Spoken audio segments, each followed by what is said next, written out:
কেমন কি অবস্থা? আনমিউট করে দেন। আছেন আপনারা? আসসালামু আলাইকুম স্যার। ওয়ালাইকুম আসসালাম। ভালো আছেন না? জি স্যার। চলেন, আমরা শেষ করেছিলাম কোথায় আগের লেকচার? কেউ একজন বলতে হবে যে কোথায় শেষ করেছিলাম।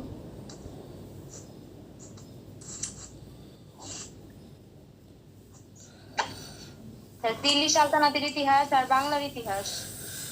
বাংলার ইতিহাস শেষ করেছিলাম, অর্থাৎ নবাবী শাসনামল শুরু হবে এখন।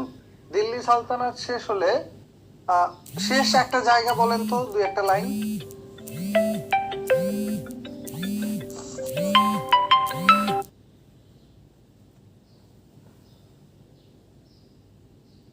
শেষ যে কোনো একটা লাইন বলেন। সম্রাট জাহাঙ্গীর সুবা বাংলা নামকরণ করে 30 জন, এটা পড়াইছিলেন হইতেছে। ঢাকা 5 বার রাজধানী ছিল। একেবারে শেষ লাইনটা কি? শেষ লাইনটা কোথায় গিয়ে শেষ করছি এই কথাটা? স্যার, সম্রাট শাহজাহানকে প্রিন্স অফ রেডার বলা হয় এবং বাংলা থেকে পর্তুগিজদের বিতাড়ন করেন স্যার। আচ্ছা,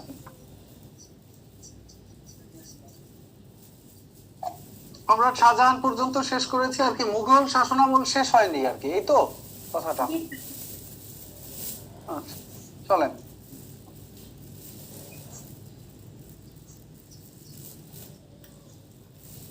সম্রাট শাহজাহান, মুঘল শাসনামল, আর এই পাশে হলো বাংলার সালতানাত। এই পর্যন্ত না,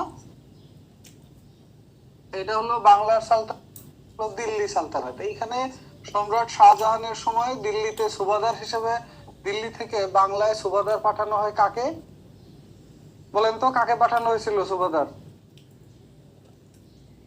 ইসলাম খান। ইসলাম খানকে কেন পাঠানো হবে? ইসলাম খানকে পাঠিয়েছিল সম্রাট জাহাঙ্গীর। সম্রাট শাহজাহান সময় ইসলাম খান হুগলি থেকে বিতরণ করেন কে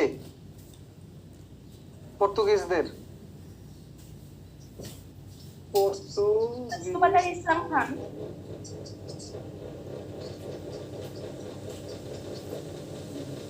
থেকে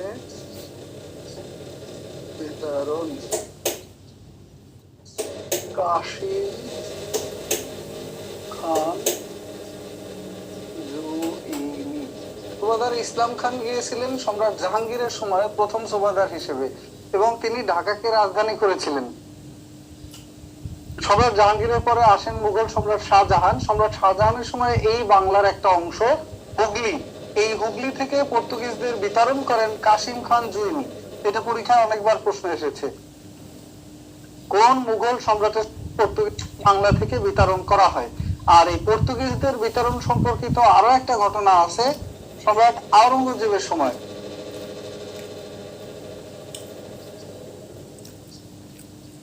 মুঘল সম্রাট আওরঙ্গজেবের সময় এইখানকার সুবাদার প্রথমে ছিলেন শাহ সুজা, পরে এখানকার সুবাদার হয়ে যান হলো শায়েস্তা খান।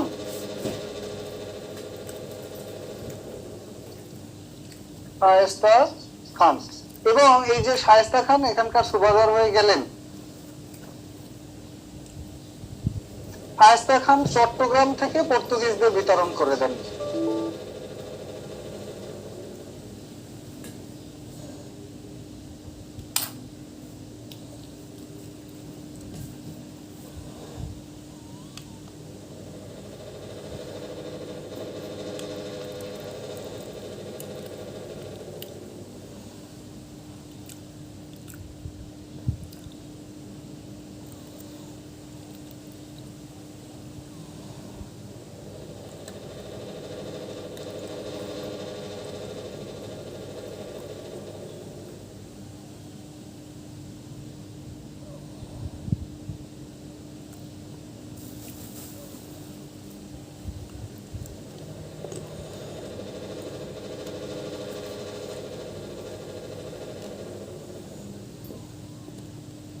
চট্টগ্রাম থেকে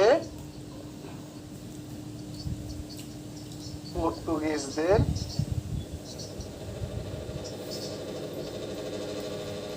বিতরণ করেন। এই দুইটা জিনিস খুবই গুরুত্বপূর্ণ, বেশ অনেকবার পরীক্ষায় প্রশ্ন দুইটা এসেছে। চট্টগ্রামে পর্তুগিজদের বিতরণ করেন কে, আর বাংলা থেকে পর্তুগিজদের বিতরণ করেন কে, এবং দুইটা কোনটা কোন সময়ের ঘটনা, এইগুলো পরীক্ষায় প্রশ্ন আসে।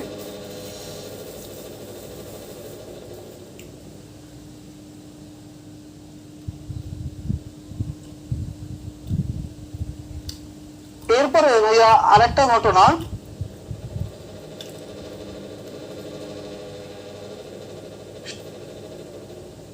বাংলার মধ্যে একটা ঘটনা। এইবার সুবা বাংলা, তাই না? সুবা সুবা বাংলার প্রথম সুবাদারের নাম কি বলেন? দিল্লি থেকে বেড়ে আসি, আমাদের বাংলা আসি, সুবা বাংলার নাম কবে সুবা বাংলা দেওয়া হয়, এই বাংলার নাম প্রথম এই নামকরণ কে, এটা পরীক্ষায় প্রশ্ন আসবে। সুবা বাংলা নামকরণ করেন কে?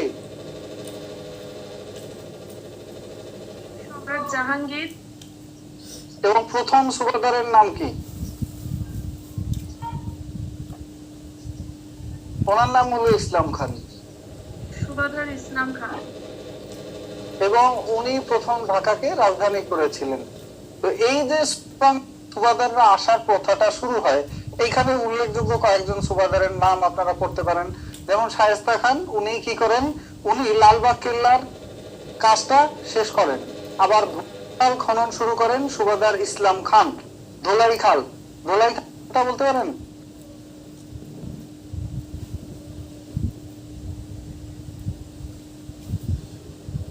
আচ্ছা, ঠিক আছে। বুড়িগঙ্গা নদীর পারে ধোলাই খাল সম্পর্কে আপনাদের কারো জানা আছে?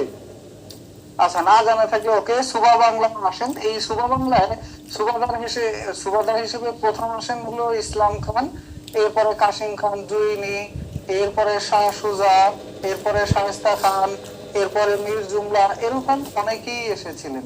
এবং সুবাদারদের মধ্যে সবচেয়ে বিখ্যাত সুবাদার বলা হয় শায়েস্তা খানকে। সুবাদারদের মধ্যে সবচেয়ে বিখ্যাত শায়েস্তা একটা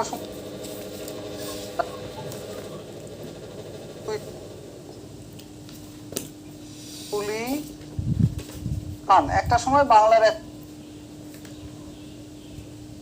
1717 সালে তাকে এই বাংলার সুবাদার নিযুক্ত করা হয়। 17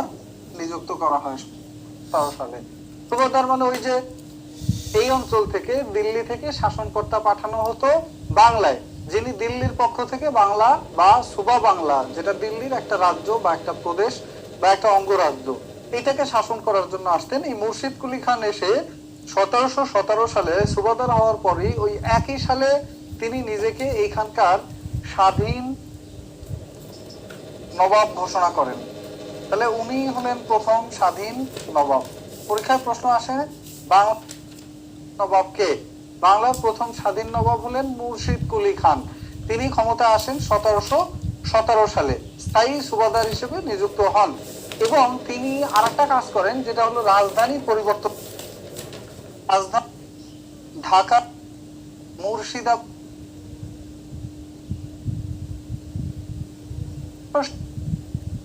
আবার ঢাকায় আনা হয় 1660 রাজধানী আনা হয় ঢাকায়, এবং 1717 এসে সেই রাজধানী আবার পরিবর্তন করে ঢাকা মুর্শিদাবাদে স্থানান্তর করেন মুর্শিদ কুলি খান।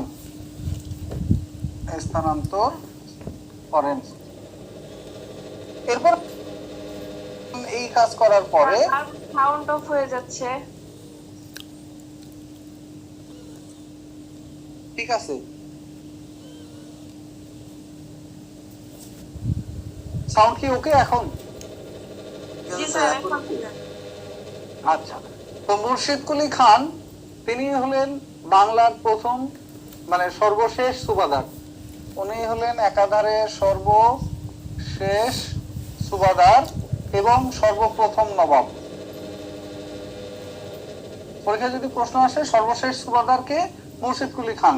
আর যদি প্রশ্ন আসে সর্বপ্রথম নবাবকে, সর্বপ্রথম এই সময় এসে বাংলার যারা প্রধান বা বাংলার যারা শাসনকর্তা, ওনারা নিজেরা নবাব নাম ধারণ করেন। আগে ছিল সুলতানদের শাসন যুগ, আর এটা হলো বাংলার নবাবী শাসনামল, এবং এই নবাবী শাসনামল শুরু হয় মুর্শিদ কুলি খানের হাত ধরে 1717 সালে।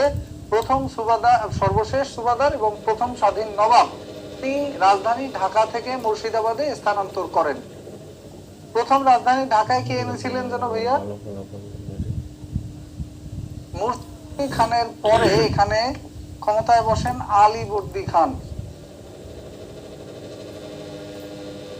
নবাব আলীবর্দী খান, তার সম্পর্কে বিখ্যাত কথাবার্তা আছে, যেমন তার সাথে একটা যুদ্ধ হয়েছিল মারাঠাদের সাথে। কোন যুদ্ধ কেউ বলতে পারবেন? আর মারাঠাদের বলা হতো সাথে করেন মারাঠারা এই আর এই বর্গী সাউন্ডের প্রবলেম হচ্ছে, শোনা যাচ্ছে না মাঝে মাঝে।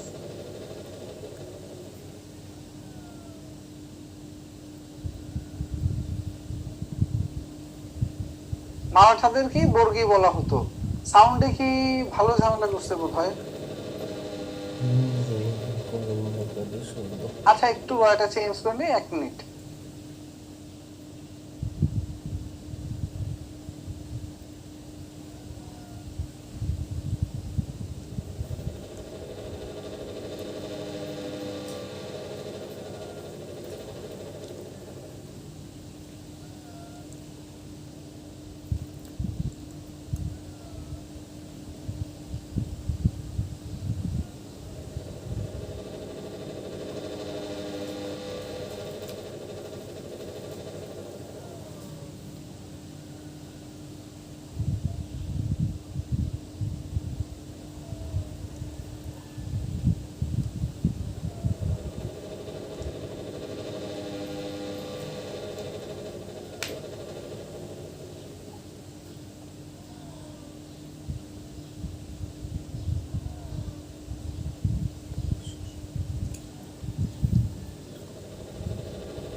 soal kebenaran mohon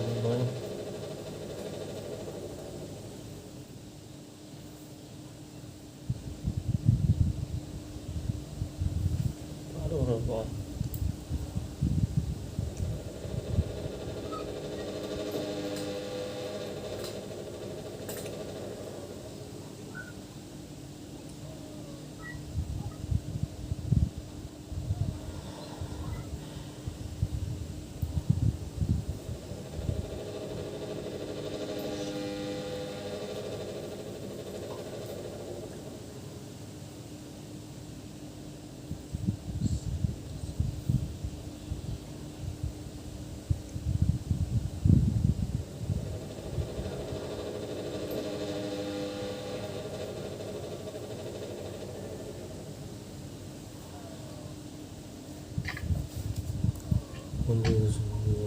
udah ini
Oke.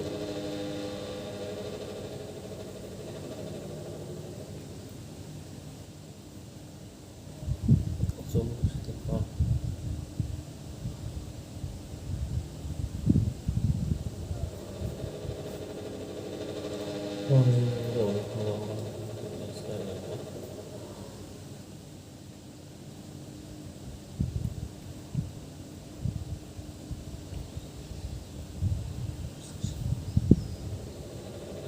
এটা দিয়ে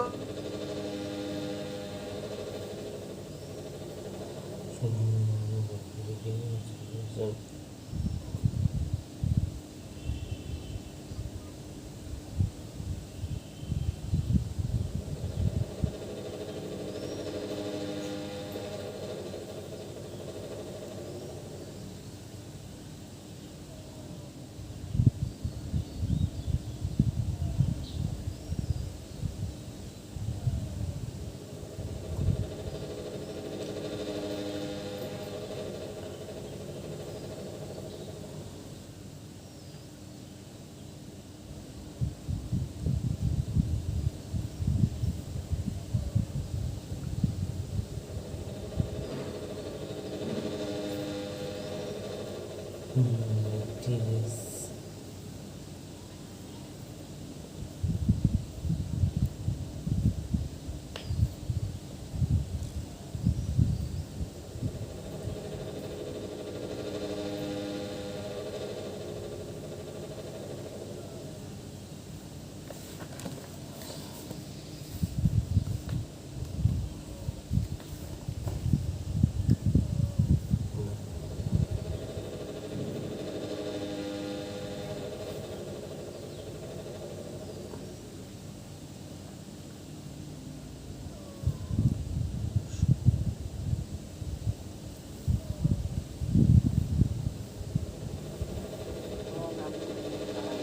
হ্যালো, এবার ক্লিয়ার কি সাউন্ড একটু দেখেন তো। জি স্যার, এখন ক্লিয়ার আছে। জি স্যার। আচ্ছা ঠিক আছে, চলেন। তো আর এক বন্ধ করেন আলীবর্দী খান। আর আলীবর্দী খানের পরে তিনি তার দৌহিত্র নবাব সিরাজউদ্দৌলাকে সিংহাসনে বসিয়েছিলেন।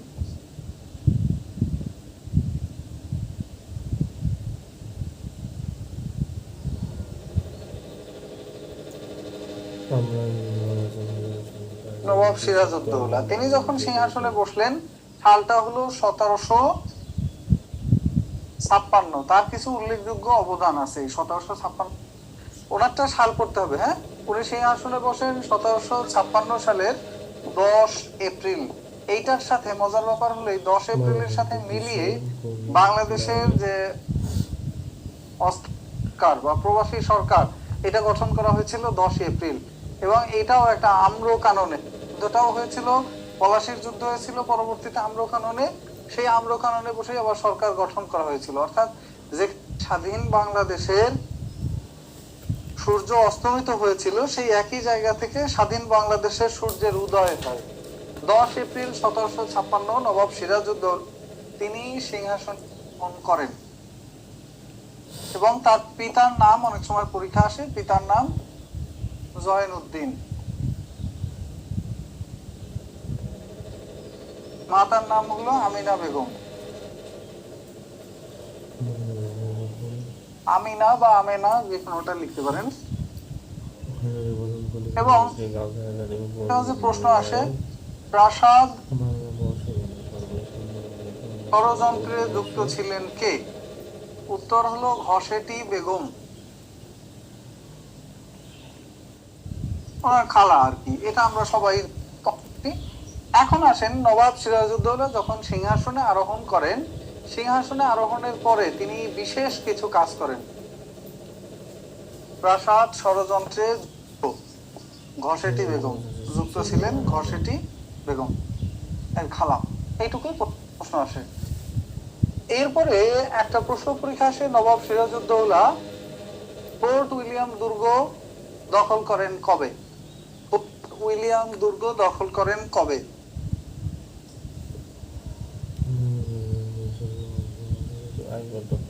1698 সালের দিকে ফোর্ট উইলিয়াম দুর্গ ইংরেজরা গঠন করে।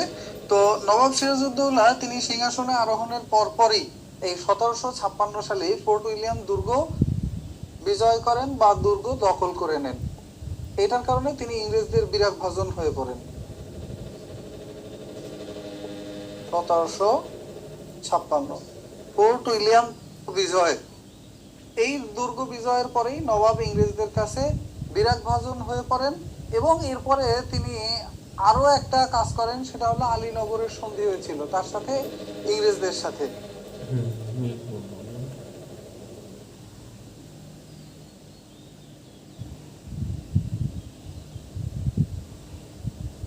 এবং কলকাতা অধিকার করে তার সন্ধি করেছিলেন ইংরেজদের সাথে, যেটার নাম হলো আলীনগরের সন্ধি।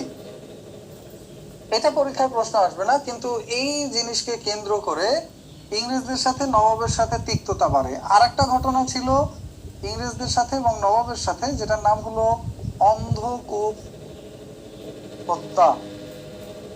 এইটা একটা নবাবের বিরুদ্ধে ছিল। নবাবের বিরুদ্ধে একটা গুজব রটানো হয়েছিল যে নবাব 214 জন ইংরেজ বন্দীকে হত্যা করে একটা কুয়ার মধ্যে আটকে রেখে, এটার নাম ছিল অন্ধকূপ হত্যা। এবং এটার রচনা ছিল, এই গুজবটা যিনি রচনা করেছেন এবং ছড়িয়েছেন তাকে বলা হয় রচয়িতা হলওয়েল। অন্ধকূপ হত্যা রচয়িতা হলেন হলওয়েল, একটা গুজব, এটা ছড়িয়েছিলেন হলওয়েল। এটা সম্পর্কে পরীক্ষায় প্রশ্ন আসে।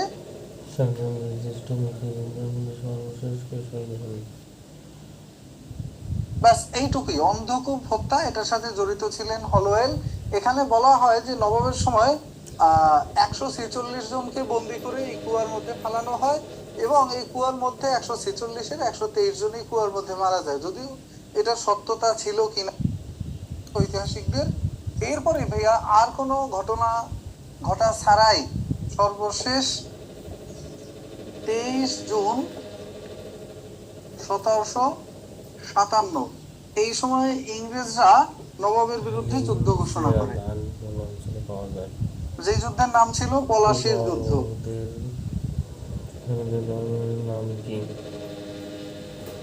পলাশীর আম্রকাননে এই যুদ্ধটা হয়েছিল এবং এই যুদ্ধ সম্পর্কে পরীক্ষায় প্রশ্ন আসে। পলাশীর যুদ্ধে নবাবের পক্ষে যুদ্ধ করেছিলেন কারা? কয়েকজনের নাম বলতে পারবেন? নবাবের সেনাপতির নাম ছিল মীর জাফর।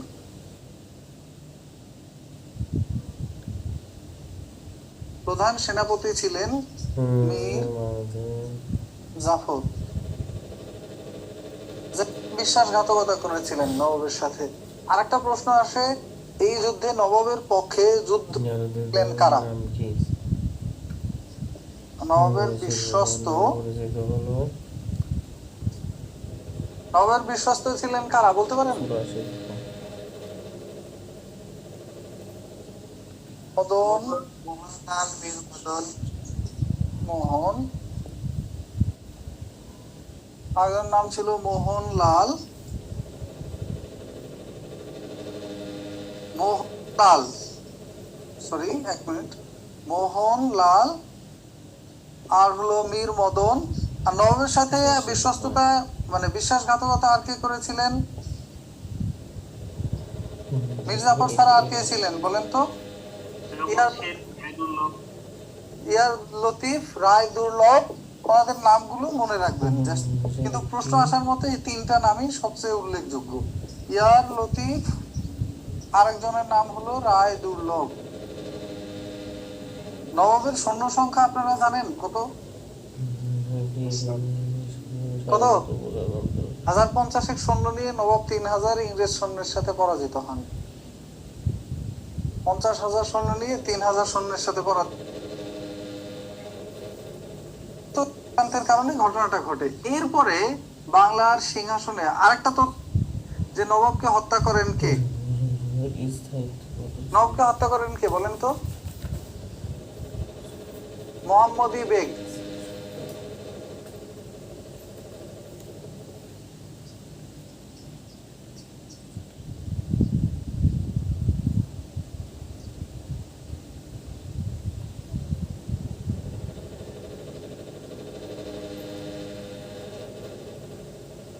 মোহাম্মদী বেগ, তিনি নবাবকে হত্যা করেন এবং এই হত্যার নির্দেশ দিয়েছিলেন মিরপুরের পুত্র মিরন। আচ্ছা, এরপরে বাংলার সিংহাসনে আসেন হলো মীর জাফর, এবং তিনি বাংলার সিংহাসনে কাকে বসিয়েছিলেন? তিনি বাংলার সিংহাসনে বসিয়েছিলেন কাকে বলেন? জামাতা মীর কাসিমকে। মীর কাসিম, তারপরে ক্ষমতায় আসেন মীর কাসিম, এবং মীর কাসিমের সাথে যুদ্ধ হয়েছিল ইংরেজদের সাথে, যেটা বাংলার সর্বশেষ স্বাধীনতার যতটুকু আশা ছিল সেই আশা শেষ হয়ে যায় মীর কাসিমের সাথে ইংরেজদের সাথে একটা যুদ্ধের মাধ্যমে, যে যুদ্ধের নাম হলো বক্সারের যুদ্ধ। মীর কাসিমের সাথে একটা যুদ্ধ হয় যার নাম হলো বক্সারের যুদ্ধ।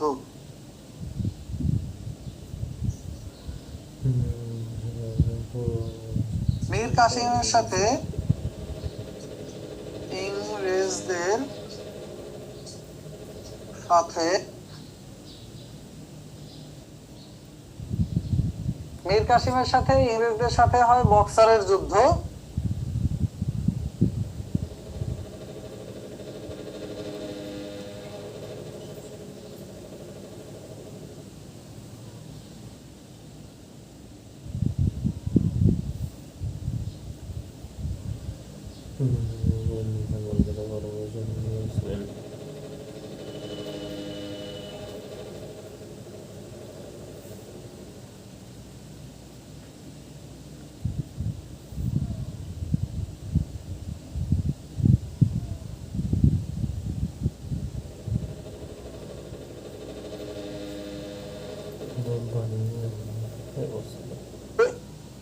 হয় তার সাথে বক্সারের যুদ্ধ।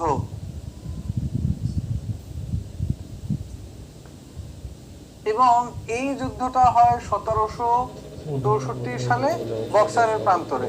এই যুদ্ধটাই সর্বশেষ যুদ্ধ। এই যুদ্ধের পরে বাংলার স্বাধীনতার আর কোনো সুযোগ ছিল না। এরপরে অযোধ্যার নবাব সুজাউদ্দৌলার সাথে ইংরেজরা একটা চুক্তি করে। বক্সারের যুদ্ধ 1764 সালে মীর কাসিমের সাথে যুদ্ধ হয়েছিল ইংরেজদের সাথে।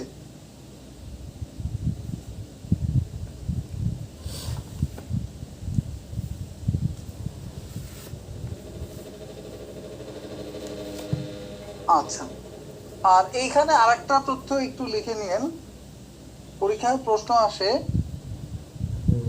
যে নবাবের বাহিনীর সাথে যে ইংরেজ বাহিনী যুদ্ধ করে ইংরেজদের সেনাপতি ছিলেন লর্ড ক্লাইভ। এইটা পরীক্ষায় প্রশ্ন আসে। ইংরেজ সেনাপতি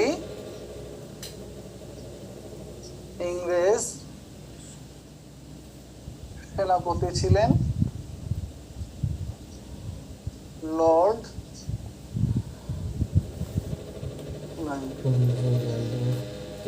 ক্লাইভ ছিলেন ইংরেজদের সেনাপতি। এটা হলো প্রথম পলাশীর যুদ্ধের ক্ষেত্রে উনি সেনাপতি ছিলেন, এবং পরবর্তীতে লর্ড ক্লাইভই বাংলার গভর্নর নিযুক্ত হয়েছিলেন। বাংলায় প্রথম গভর্নর নিযুক্ত হয়েছিলেন লর্ড ক্লাইভ। এখন আসেন যে মীর জাফরের পরে মীর কাসিম ক্ষমতা আসেন এবং তার সাথে ইংরেজদের সাথে বক্সারের যুদ্ধ হয়। এই যুদ্ধের পরে ইংরেজরা কিন্তু চাইলেই দেশের ক্ষমতাটা নিজেদের হাতে নিয়ে নিতে পারতেন, কিন্তু চালাক এই লর্ড ক্লাইভ তারা এই অঞ্চলে চালু করেন দ্বৈত শাসন ব্যবস্থা। দ্বৈত শাসন ব্যবস্থা চালু করেন লর্ড ক্লাইভ। এই দ্বৈত শাসনের ব্যাপারটি, দ্বৈত শাসনের ব্যাপারটা হলো আদায়ের দায়িত্ব। পরীক্ষায় প্রশ্ন আসবে দ্বৈত শাসন ব্যবস্থায় রাজস্ব আদায়ের দায়িত্ব ছিল কাদের হাতে? রাজস্ব আদায়ের এবং আরেকটা খাত ছিল ইংরেজদের হাতে, সেটার নাম হলো প্রতিরক্ষা ব্যবস্থা। প্রতিরক্ষা এবং রাজস্ব এই দুইটার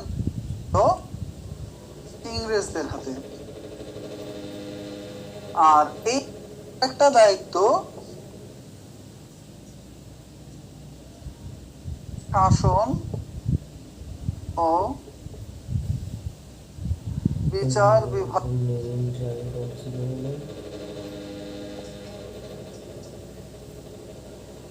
দায়িত্ব ছিল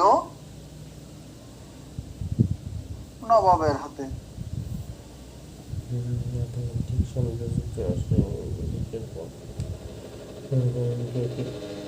শাসন এবং বিচার বিভাগের দায়িত্ব এটা নবাবের হাতে রেখে তারা একটা চুক্তি করে, যেটার নাম হলো এলাহাবাদ চুক্তি। এবং এই চুক্তির ফলে ইংরেজরা কি করে, এই চুক্তির ফলে ইংরেজরা বলে যে আমরা টাকা পয়সা উঠানোর দায়িত্বটা, রাজস্ব খাজনা এগুলা আদায়ের দায়িত্ব নিজেদের কাছে নিয়ে নিচ্ছি। আর নবাব কি করবেন, শাসন এবং বিচার সম্পর্কিত যে ব্যবস্থা আছে এই ব্যবস্থাটা সামলাবেন হলো নবাব নিজে। চুক্তিটার নাম হলো এলাহাবাদ চুক্তি।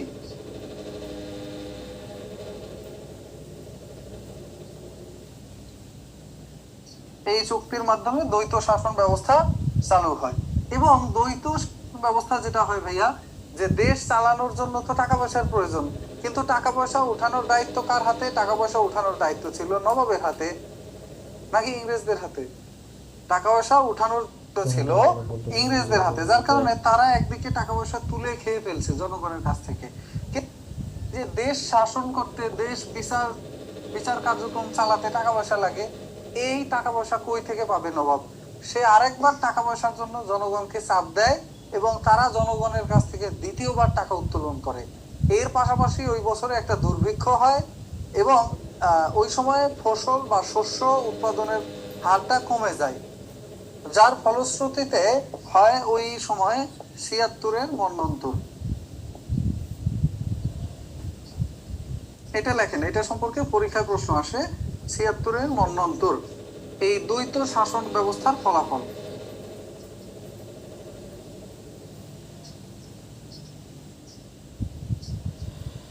দ্বৈত শাসনের ফলে ৭৬-এর মন্বন্তর সংঘটিত হয়। মন্বন্তরটা কি? মন্বন্তর মানে হলো একটা দুর্ভিক্ষ। আর এই দুর্ভিক্ষের ফলে কি হয়? দুর্ভিক্ষটা কবে ঘটে? বাংলা ১১৭৬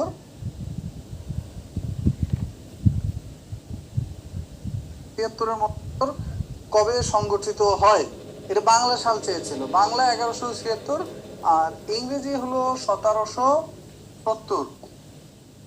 মন্বন্তর মানে হলো দুর্ভিক্ষ। আর এই ৭৬-এর মন্বন্তরে প্রায় ৩ কোটির মতো লোক মারা যায়। এই সময় বাংলার গভর্নর ছিলেন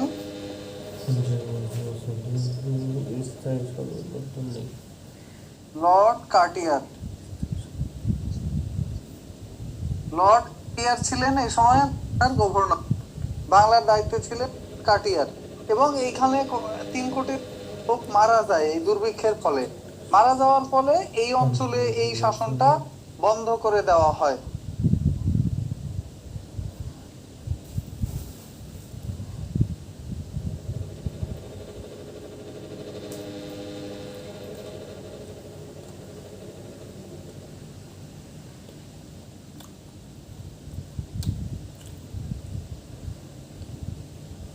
স্যার, আন্তর্জাতিকের জন্য তো 3টে বই বলছিলেন, বাংলাদেশ বিষয়াবলীর জন্য কি আরো কোনো বই পড়বো এপিক্সের পাশাপাশি? একটা বইয়ের নাম ছিলাম বাংলাদেশের ইতিহাস ১৯০৫ থেকে ১৯৭১, ডক্টর আবু মোহাম্মদ দেলোয়ার হোসেন।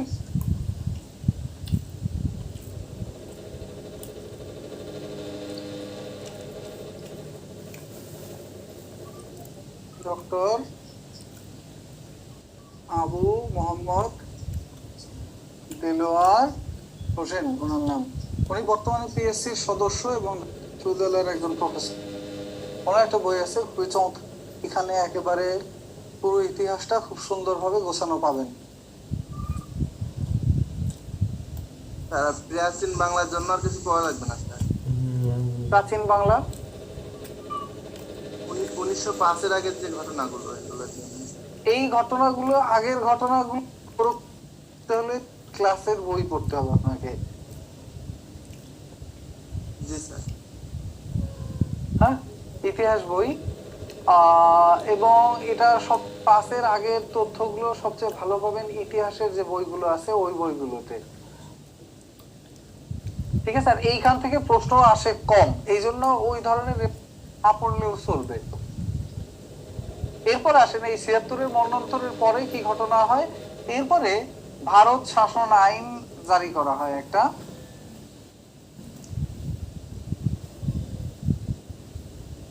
অর্থাৎ 1 কোটি 3 কোটি না, সরি 1 কোটি বললাম না, এটা 3 কোটি কেন, 1 কোটি লোক যে মারা যায় এই মন্বন্তরে, এই ঘটনা সুদূর ইংল্যান্ড পর্যন্ত চলে যায় এবং ইংল্যান্ডের আইন সভায় একটা নতুন, যেটার নাম ভারত বা রেগুলেশন অ্যাক্ট, এই রেগুলেশন অ্যাক্ট অনুযায়ী নতুন ভাবে কিভাবে ভারত শাসন হবে এটার উপরে একটা আইন পাস হয়। এই আইনটা একেবারে 1784 মন্বন্তর শেষ হওয়ার পরে 1784 এবং 1857 সাল পর্যন্ত এই আইনটা কার্যকর ছিল।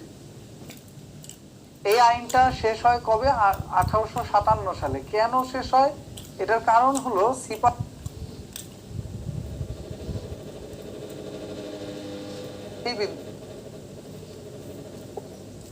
1857 সালে সিপাহী বিদ্রোহ হয়। এই সিপাহী বিদ্রোহের কারণে কি হয়, যে শেষ মুঘল সম্রাট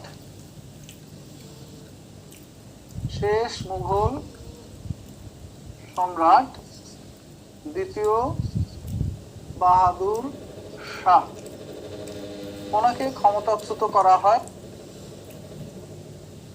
এই সিপাহী বিদ্রোহের কারণে।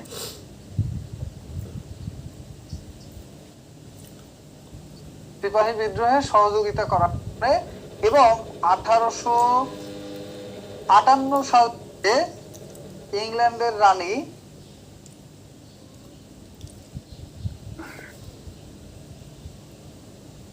এই ভারতবর্ষের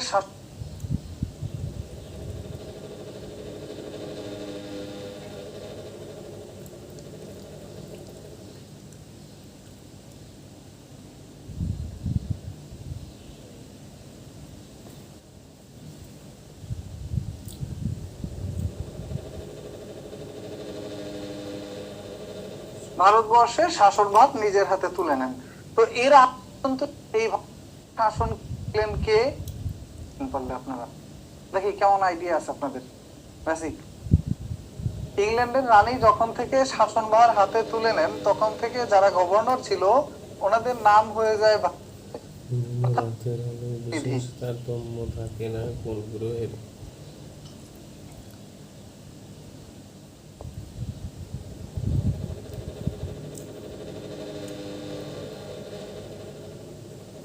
ব্রিটিশ শাসকদের পদবি হয় ভাইসরয়, অর্থাৎ রানীর প্রতিনিধি।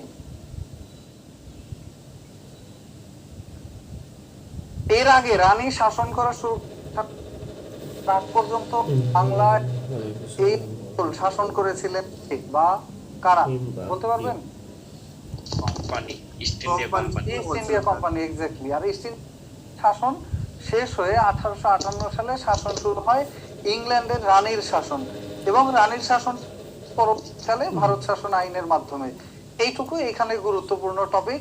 এখন আসেন এইখানে ইংরেজ করে ওনাদের সম্পর্কে, তাহলে গভর্নর হচ্ছে কোম্পানির যারা শাসন করে তারা হচ্ছে গভর্নর, তাই তো স্যার? হ্যাঁ, আর গভর্নর জেনারেল হলো রানীর পক্ষ থেকে যারা আসতেন, বড় শাসনকর্তা পরবর্তী, না সরি গভর্নর জেনারেল না, ভাইসরয় পদটা। আর গভর্নর জেনারেল হলো এই ভারত শাসন আইন অনুযায়ী পরবর্তীতে যখন ইস্ট ইন্ডিয়া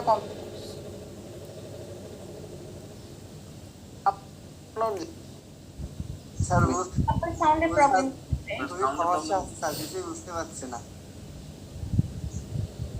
গভর্নর জেনারেল হয় পরবর্তীতে 1833-এর পর থেকে এদের নাম পরিবর্তন হয়। এই ভারত আইন সুন্দরভাবে এইখানে তারা শাসন করতে পারে, এই জন্য তাদের পদবি আরো পাকাপোক্ত হয়। আর পরবর্তীতে ভাইসরয় পদ পায় যখন থেকে রানীর অধীনে রানীর প্রতিনিধি হিসেবে ইংরেজরা এই অঞ্চল শাসন করা শুরু করে। বুঝতে পেরেছেন? এখন যে কয়জন এখানে শাসন করতে তাদের গুরুত্বপূর্ণ যে কর্মকাণ্ড আছে এইগুলো সম্পর্কে পরীক্ষায় প্রশ্ন আসে। 1 নম্বরে লেখেন লর্ড ক্লাইভ, উনি চালু করেন দ্বৈত শাসন ব্যবস্থা। নাম্বার 2 আরেকজনের নাম করেন লর্ড, দ্বৈত শাসনের পরে আরেকটা উদাহরণ হলো চিরস্থায়ী বন্দোবস্ত, লর্ড কর্নওয়ালিস, উনি চালু করেন চিরস্থায়ী বন্দোবস্ত। আর একটা বন্দোবস্ত উনি চালু করেছিলেন যেটার নাম হলো 10 শালা বন্দোবস্ত। এটা দন্তান্ন স হবে, 10 শালা বন্দোবস্ত। ছিলেন কর্নওয়ালিসের তথ্য। ওনার আরেকটা কথা বলতে পারেন, উনি ইন্ডিয়ান সিভিল সার্ভিস প্রথম চালু করেন, ইন্ডিয়ান সিভিল সার্ভিস করেন। চিরস্থায়ী বন্দোবস্তের সালটা মনে রাখবেন, 1793 সালের, কোথাও 22 মার্চ লেখে, কোথাও 23 মার্চও লেখে, হ্যাঁ, 1793। এই সময় উনি চিরস্থায়ী চালু করেন লর্ড কর্নওয়ালিস। ওনার আরেকটা গুরুত্ব ইন্ডিয়ান সিভিল সার্ভিস, সেমিকন্ডাক্টরের নাম কি? ইন্ডিয়ান সিভিল সার্ভিস চালু করেন। বলা হয় কাকে? সিভিল সার্ভিস ছিল ওনার অন্যতম একটা অবদান লর্ড কর্নওয়ালিসের। এরপরে আসেন লর্ড ওয়েলেসলি, উনি হলেন সম্প্রসারণমূলক নীতি গ্রহণ করেছিলেন। লর্ড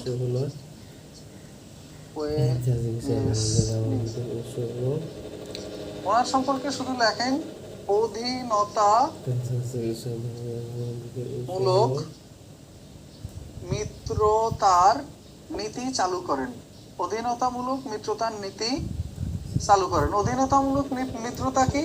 একজনকে উনি খবর পাঠাতেন যে তুমি কি আমার অধীনে আসো, এটা বলো, যদি বলো আমার অধীনে আসো তাহলে তোমাকে আমি আক্রমণ করব না, তুমি তোমার রাজ্য চালাবা, বছর শেষে আমাকে ট্যাক্স দিবা। আর যদি বলো যে নাই তাহলে হলে আমি তোমাকে আক্রমণ জানাবো। এবং তার এই অধীনতামূলক মিত্রতার বিপক্ষে ছিলেন মহীশূরের শাসনকর্তা টিপু সুলতান। ওনার সম্পর্কে পরীক্ষায় প্রশ্ন এসেছিলেন, টিপু সুলতান কোথাকার শাসনকর্তা ছিলেন?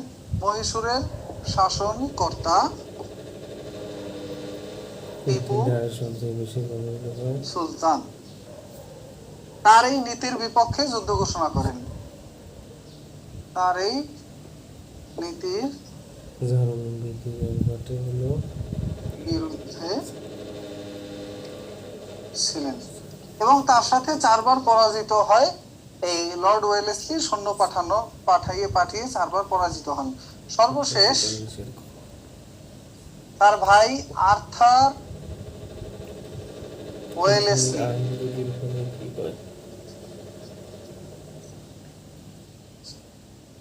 তাকে সেনাপতি করে, অর্থাৎ তার নেতৃত্বে টিপু সুলতানের সাথে যুদ্ধ হয়, যেটা 4র্থ মহীশূরের যুদ্ধ। আর্থার ওয়েলেসলির নেতৃত্বে 4র্থ মহীশূরের যুদ্ধে টিপু সুলতান পরাজিত এবং নিহত হন।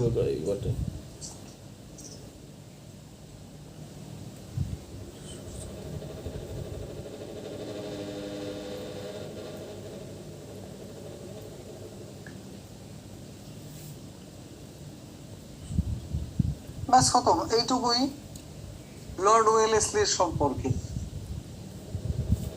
গেল লর্ড ওয়েলেসলি অধীনতামূলক তার নীতি, ঝাঁসি, সম্বলপুর, এইসব অঞ্চলগুলোকে উনি দখল করে নেন।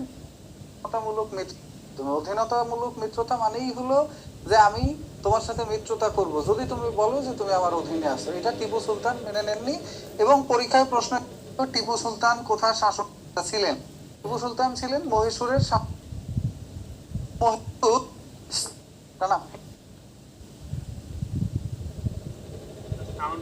মহীশূরের শাসনকর্তা টিপু সুলতান। তিনি 4র্থ মহীশূরের যুদ্ধে নিহত হন এবং এই যুদ্ধে আর্থার ওয়েলেসলি, লর্ড ওয়েলেসলির ভাই আর্থার ওয়েলেসলি, উনি এখানকার যুদ্ধের সেনাপতি ছিলেন। এরপরে ভাইয়া আর একটা প্রশ্ন আসতে পারে লর্ড উইলিয়াম বেন্টিং এর ব্যাপারে, এটা সংস্কারমূলক নীতির সম্পর্কে।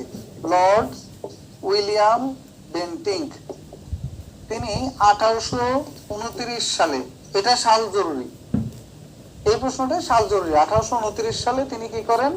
সতীদাহ প্রথা রহিত আইন প্রবর্তন করেন। সতীদাহ প্রথা রহিত এই নামে একটা আইন চালু করেন। এই আইনটা কি? এই আইনটা হলো তৎকালীন সময়ে হিন্দু মেয়েদের যদি স্বামী মারা যেত, সেই স্বামী মারা যাওয়ার পরে তার সাথে তার যে অল্প বয়স্ক স্ত্রী আছে, সে যদি জীবিত থাকতো, স্বামীর সাথে তাকেও চিতায় সহমরণে একসাথে চিতায় জ্বালা। প্রেক্ষাপটে আন্দোলন, স্বামীর বয়স হলো 50, বউর বয়স হলো 20 বছর, স্বামী মারা গেল, বউ স্বামীর সাথে সতী সাবিত্রী, এটার নাম ছিল সতী অবস্থায় তাকে দাহ করে দেওয়া বা বন্ধ করেন। হ্যাঁ, শুনতে পাচ্ছি না স্যার। প্রথা রহিত। স্যার সাউন্ডের অনেক সমস্যা হচ্ছে। সতীদাহ প্রথা রহিত আইন চালু করেন এই লর্ড উইলিয়াম বেন্টিং, সাল ছিল 1829। এখানে ছিলেন এক সংস্কারক যার নাম হলো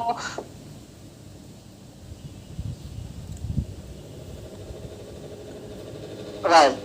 আর বেন্টিং উনি ভারতবর্ষে স্যার মুখের কাছে নিলেও সমস্যা, কারণ ওইটার আমরা লিভার ভয়, মুখের কাছে নিলেও আপনার কথা বেঁধে বেঁধে যাচ্ছে, মানে কেটে কেটে আসছে, ক্লিয়ার বোঝা যাচ্ছে, এই হচ্ছে সমস্যা। ওটা মনে হচ্ছে চেঞ্জ করলে বেটার হয়ে যাবে। টিএক্সআর আছে না, নাসিম জানা আছে।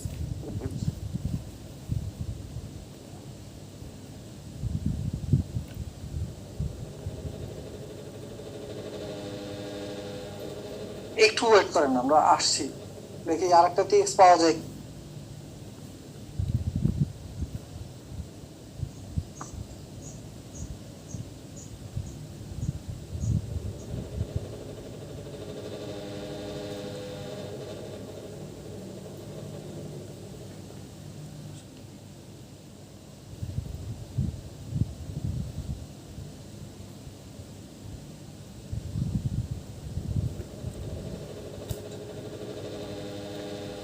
বুঝতে পারো।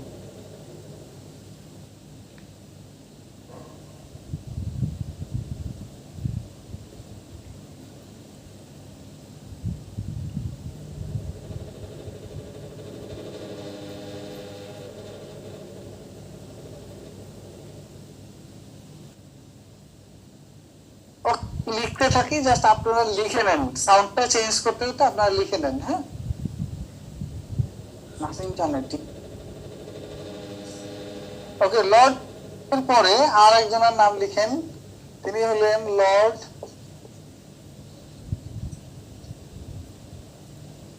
আর এই বেন্টিংকের আর একটা কাজ করেছিলেন। বেন্টিংকের সময়ে গভর্নরের পদ, গভর্নর জেনারেল, গভর্নরের পদ গভর্নর জেনারেল উন্নীত করেন।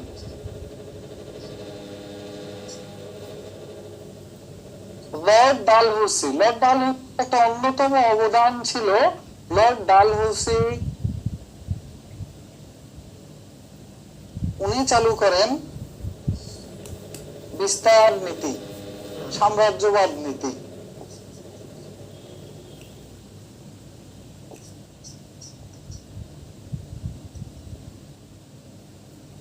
বা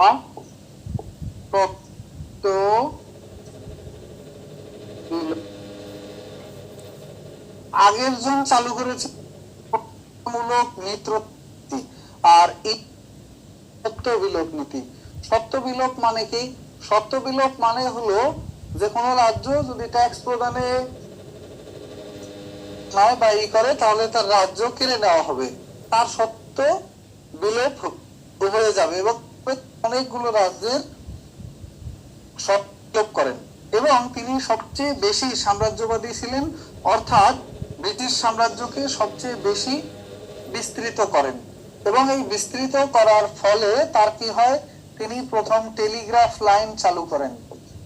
টেলিগ্রাফ, এত বড় সাম্রাজ্য চালানোর জন্য এগুলো তার প্রয়োজন হয়, লাইন চালু করেন। ভারতবর্ষে প্রথম ডাক টিকিট ব্যবস্থা চালু করেন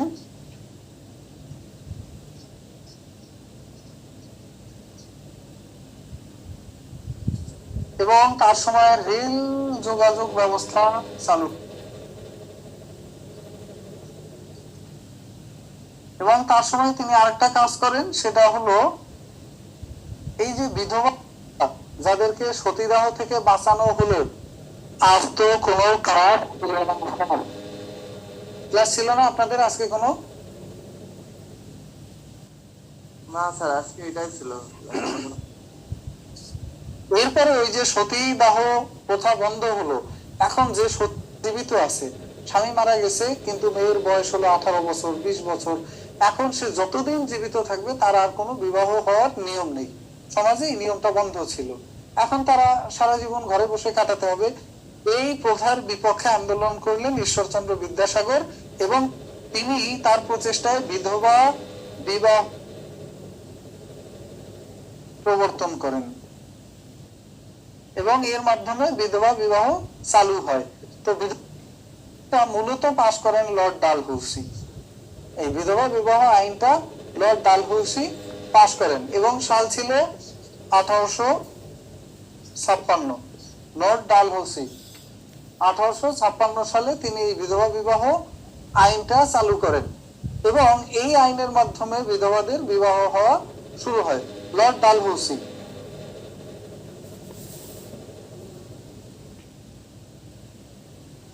এছাড়া আর একটা তথ্য, রেল যোগাযোগেরও সালটা পড়ে নিয়েন। হ্যাঁ, 1853, এটা হলো উপমহাদেশের প্রথম রেল যোগাযোগ। এটা গেল লর্ড ডালহৌসির কথা। লর্ড ডালহৌসির পরে আরেকজনের নাম অবশ্যই পড়তে হবে, তিনি হলেন লর্ড ক্যানিং। এটা লেখা শেষ, লিখছেন? শুধু এইভাবেই তথ্যগুলো লিখে নিন, তাহলে মনে রাখতে সহজ হবে। লর্ড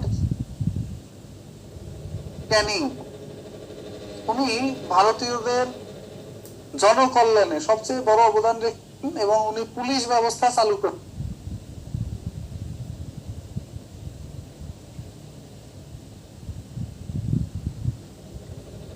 এখন সাউন্ড কি ঠিক আছে? জি স্যার, ঠিক আছে। আচ্ছা, ভেরি গুড। চলেন, লর্ড ক্যানিং উনি হলো লেখেন পুলিশ ব্যবস্থা চালু করেন, উপমহাদেশে প্রথম পুলিশ ব্যবস্থা চালু করেন। 1861 সালে লর্ড ক্যানিং এর সময় উপমহাদেশে প্রথম আদমশুমারি হয়, যদিও সেটা এখন যেভাবে 10 সাল ভিত্তিক আদমশুমারি এইটা ছিল না।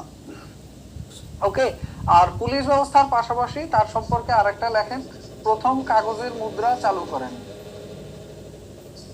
প্রথম কাগজের মুদ্রা চালু করেন। ব্যাস এই দুইটা তথ্য লর্ড ক্যানিং সম্পর্কে লিখে নেন। লর্ড ক্যানিং প্রথম পুলিশ ব্যবস্থা চালু করেন এবং প্রথম কাগজের মুদ্রা চালু করেন, লর্ড ক্যানিং। এবং লর্ড ক্যানিং মূলত প্রথম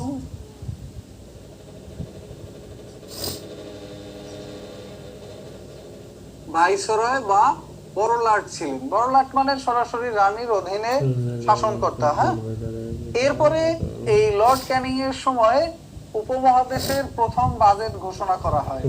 উপমহাদেশের প্রথম বাজেট। এখন বিসিএস প্রশ্ন অনেক ডাইনামিক হচ্ছে, ইতিহাসের যে কোনো অংশ থেকে যে কোনো ধরনের প্রশ্ন আসতে পারে। আগে যেরকম কয়েকটা উল্লেখযোগ্য জিনিস জানলেই হতো, এখন কিন্তু সেরকম না, ডাইনামিজম অনেক বাড়ছে ডে বাই ডে। ইতিহাসের যে কোনো অংশ থেকে যে কোনো বিন্দু থেকে যে কোনো ধরনের প্রশ্ন দিচ্ছে। এই জন্য প্রত্যেকটা টপিক আপনাকে, যে কে বাজেট চালু করছেন, কে জনশুমারি চালু করছেন, কে পুলিশ ব্যবস্থা চালু করছেন, কে টাকা বা কাগজের নোট এটা চালু করছেন, এগুলো প্রত্যেকটা তথ্য সুন্দরভাবেই আপনাকে জানা থাকতে হবে। স্যার আমার একটা প্রশ্ন ছিল। হ্যাঁ, স্যার আমাদেরকে তো ক্লাসে যা পড়াচ্ছেন আর লেকচার শিট যেগুলো আছে, আর এখন একটা বইয়ের কথা বলছেন যে বাংলাদেশের ইতিহাস, ওই বইটা পড়লে কি হবে নাকি বেসিক স্ট্রং করার জন্য আদার্স কোনো বই পড়তে হবে? আদার বই পড়তে পারলে পৌরনীতি সুশাসন দ্বিতীয় পত্র দেখতে পারেন। একই তথ্য আছে কিন্তু সেইখানে আরেকটু ডিটেইলসে দেয়া আছে এই তথ্যগুলো কিছু কিছু জায়গা। জি স্যার।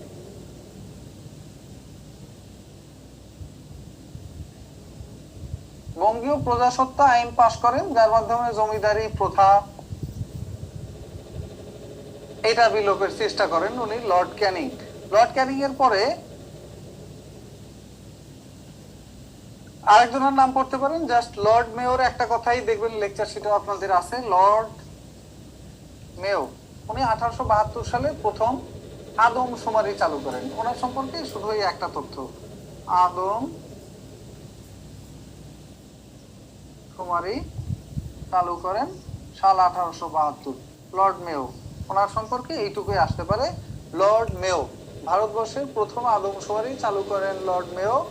এছাড়া আরেকজন লর্ড লিটন, ওনার সম্পর্কে জাস্ট পড়তে পারেন বিখ্যাত সাহিত্যিক লর্ড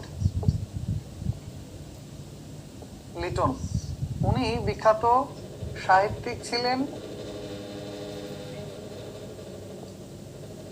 অস্ত্র আইন চালু করেন। অস্ত্র আইন মানে অস্ত্র রাখা নিষিদ্ধ। তৎকালীন সময়ে যারা এই যে ছিল কি বলে রে, ফকির সন্ন্যাসী, এরা প্রত্যেকে কিছু ছোট ছোট ছুরি তলোয়ার বা এরকম অস্ত্র সাথে নিয়ে ঘুরতো। এই অস্ত্রগুলো রাখা নিষিদ্ধ ঘোষণা করেন লর্ড লিটন। এবং এই কারণেই মূলত 1860-এর পর থেকে, হ্যাঁ, এই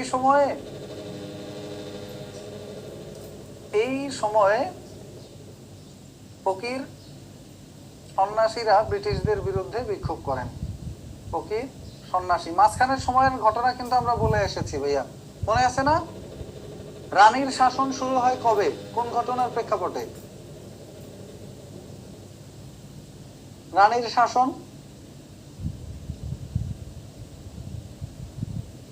দুর্ভিক্ষের কারণে। না না, অন্য কেউ। রানীর শাসন কবে কেন চালু হয়? এই যে প্রথম ভাইসরয় লিখলাম লর্ড ক্যানিং এর নামে, ভাইসরয় মানে সরাসরি রানীর প্রতিনিধি, এবং সরাসরি রানীর শাসন চালু হয় 1858 সাল থেকে।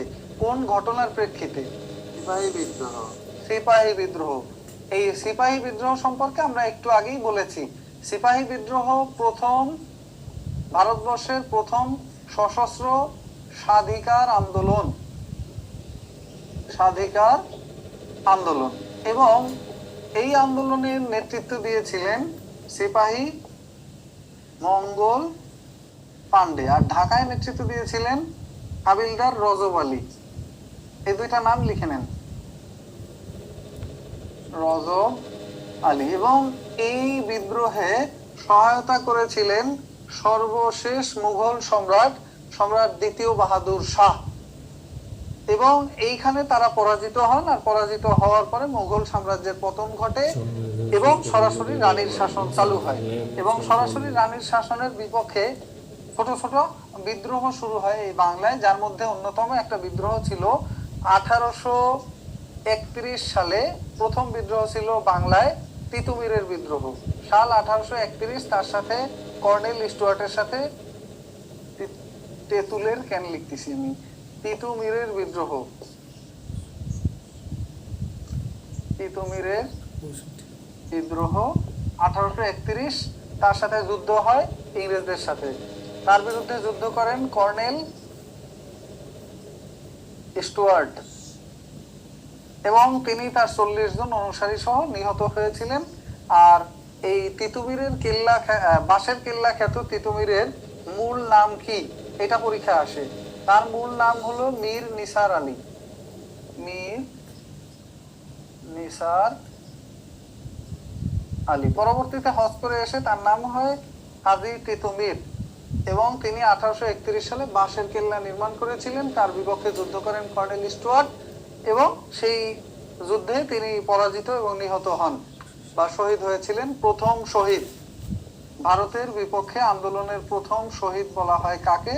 তার নাম হলো শহীদ তিতুমির। যে কোনো ভাবে ঘুরিয়ে প্রশ্নটা আসতে পারে। আর ফকির সন্ন্যাসী বিদ্রোহ এরকম একটা সময়ে হয়েছিল, তিতুমিরের বিদ্রোহ হয়েছিল, আর একটা বিদ্রোহ হয়েছিল এই সময়টায় যেটার নাম হলো ফরায়েজি আন্দোলন। 28 মিটার হলে আর এই ফরায়েজি আন্দোলনের নেতৃত্ব দিয়েছিলেন হাজী শরীয়তুল্লাহ। হাজী শরীয়তুল্লাহ। এবং এই আন্দোলনটার সূত্রপাত হয়েছিল ফরিদপুর এবং এর আশপাশের অঞ্চলে, ফরিদপুর অঞ্চলে। আর হাজী শরীয়তুল্লাহর মৃত্যুর পরে নেতৃত্ব দিয়েছিলেন, তার মৃত্যুর পরে তার পুত্র দুদু মিয়া। মৃত্যুর পরে নেতৃত্ব দেন দুদু মিয়া। এবং একটা দুদু মিয়ার উক্তি পরীক্ষায় এসেছিল বাংলাদেশ অ্যাফেয়ার্সে, সেটা হলো জমি থেকে খাজনা আদায় আল্লাহর আইনের পরিপন্থী। এই উক্তিটি কার? এটা বিসিএস প্রিলি পরীক্ষা এসেছিল, সম্ভবত 40 বা 41 এরকম কোন একটা বিসিএস এ। জমি থেকে খাজনা আদায় আল্লাহর আইনের পরিপন্থী, উক্তিটি কার?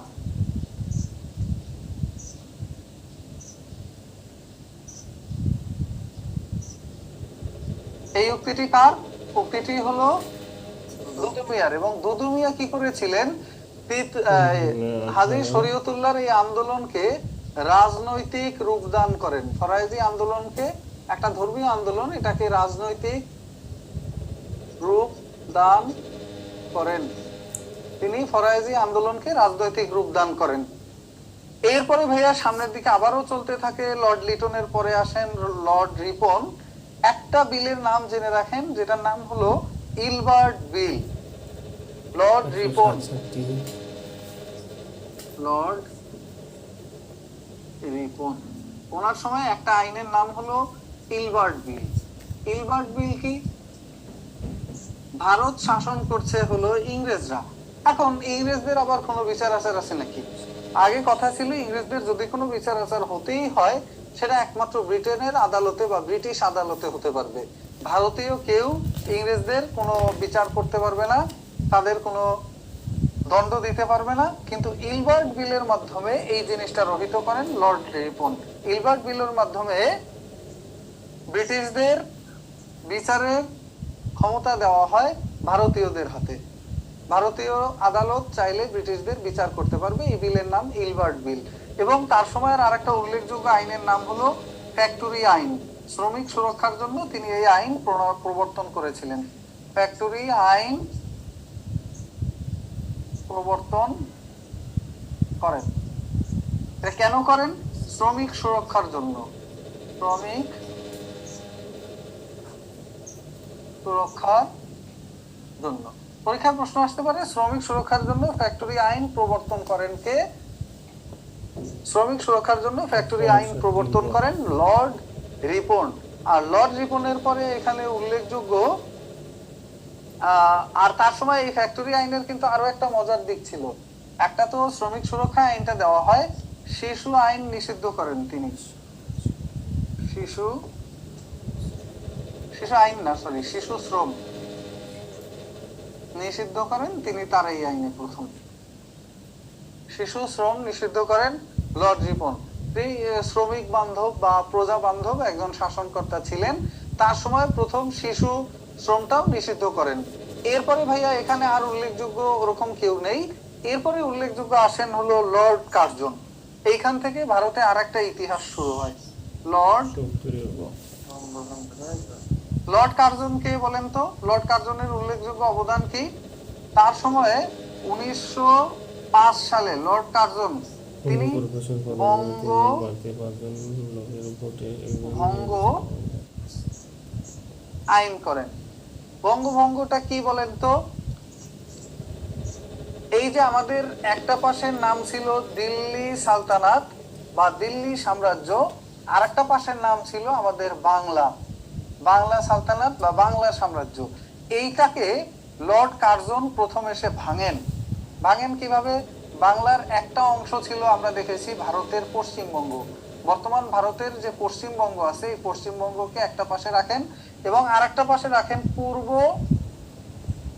পূর্ববঙ্গ মানে আমাদের বাংলাদেশ, এবং এটার সাথে রাখেন তিনি আসাম রাজ্যকে। বর্তমান ভারতের একটা রাজ্য হলো আসাম। এই পূর্ববঙ্গ আসামকে এক ভাগে ভাগ করেন এবং পশ্চিমবঙ্গকে আরেক ভাগে ভাগ করেন। এর আগে বাংলার নাম ছিল বাংলা প্রেসিডেন্সি। তিনি এসে দেখলেন প্রায় 2 কোটির উপরে জনসংখ্যা এখানকার, তো এত মানুষকে একজন গভর্নরের পক্ষে শাসন করা মুশকিল। সেই জন্য তিনি কি করলেন, তিনি একটা আইন পাস করলেন যার মাধ্যমে এই বাংলাকে ভেঙে 2টা অঞ্চলে ভাগ করা হলো। তো 2 অঞ্চলে ভাগ করলে এটা অপছন্দ হলো হিন্দুদের, কারণ তৎকালীন সময়ে যে সমগ্র বাংলা প্রেসিডেন্সি, এটার রাজধানী ছিল এইখানটায়, কলকাতায়। দ্যাট মিনস এই অঞ্চল ঘিরে উন্নয়ন কার্যক্রম বেশি হতো, এই অঞ্চলটা ঘিরে উন্নয়ন কার্যক্রম বেশি হতো, আর এই অঞ্চলগুলো ছিল অবহেলিত। কিন্তু বঙ্গভঙ্গের কারণে এই অঞ্চলে একটা রাজধানী দেওয়া হলো, যেটা ছিল ঢাকায়, এবং এই রাজধানীর কারণে এই অঞ্চলটাও উন্নত হওয়া শুরু করে, যার কারণে এইখান থেকে নেতৃত্ব সরে যাওয়ায় এবং এই অংশ ভাগ হয়ে যাওয়ায় ক্ষুব্ধ হলেন হিন্দুরা, এবং এই পাশে এই জিনিসটায় খুশি হলো মুসলিমরা এই বঙ্গভঙ্গ আইনের পরে। এবং এই বঙ্গভঙ্গের প্রেক্ষাপটে রবীন্দ্রনাথ ঠাকুর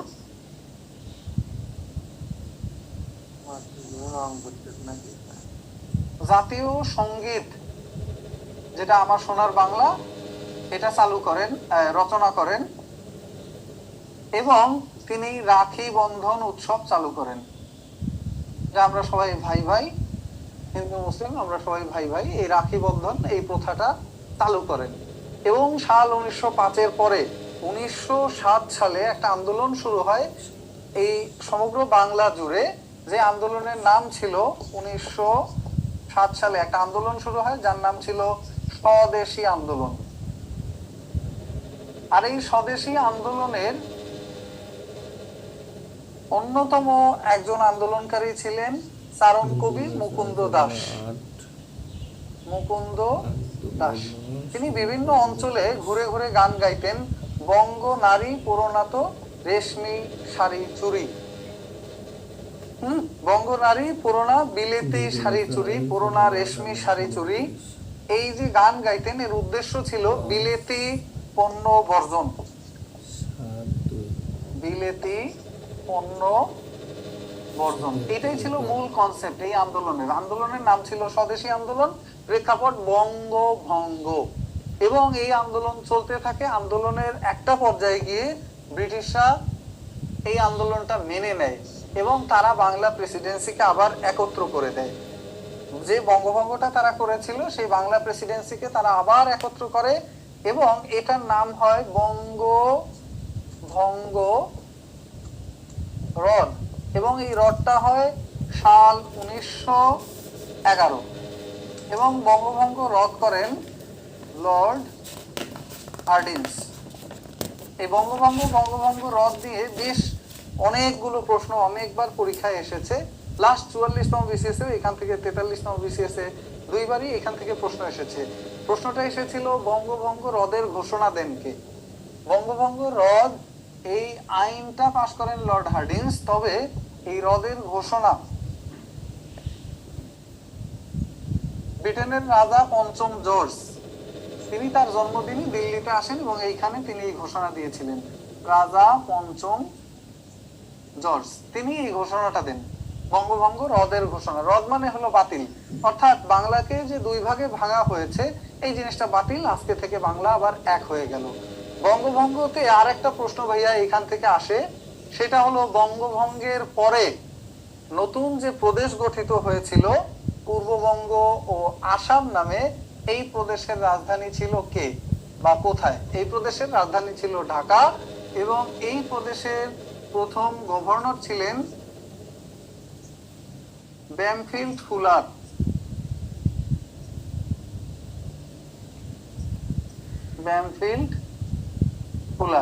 আর এই পাশের গভর্নর ছিলেন এন্ড্রু ফ্রেজার। ওটা লাগবে না, ব্যামফিল্ড ফুলারেরটা বেশি আসে পরীক্ষায়। ব্যামফিল্ড পুলার। আপনারা আছেন নাকি আমি একা একা ক্লাস করতেছি? সবাই ভিডিও অন করে দিছেন, কারণটা আমি জানি না।